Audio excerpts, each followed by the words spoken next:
In theory, loot boxes are mostly harmless. They're something you pay a couple dollars for, and in return, you get something small that adds to your game. In practice, however, loot boxes have become something much more akin to lottery tickets.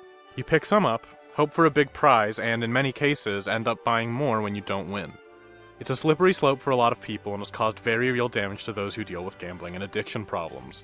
With legislation being introduced in several nations across the world, it's looking like 2018 will either be the year publishers find new ways to monetize games post-release, or the year they double down on a business practice that's morally gray at best and predatory at worst.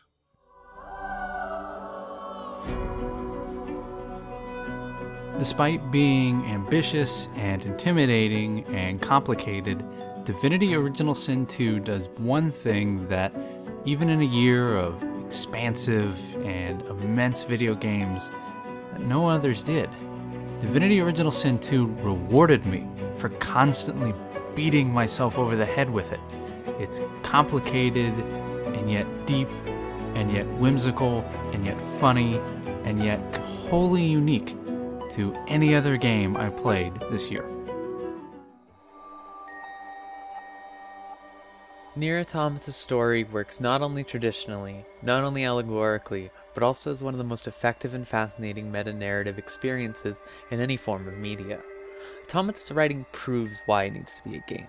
It shows us why it's okay to need help, and it shows us that even in the darkest period of our lives, if we find the strength to go on, everything can change.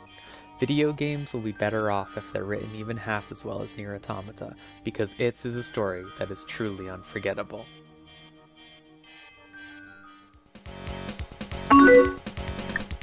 Emily is Away 2 brings me back to one of the happiest periods of my life, a time of hope and optimism of finding myself and finally fitting into my own skin. It reminds me of all the long nights spent chatting with friends around the world until the sun rose, of naive, doomed teenage relationships, and of finally being part of a subculture that I wish existed where I lived.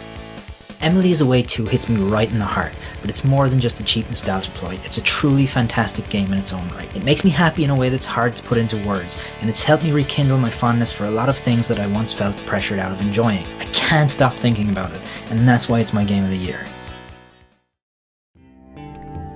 B has an exceptional character arc coming into the story as May's now cynical friend from her childhood. Her struggles with home life and friends are real and relatable, keeping her from dropping her walls.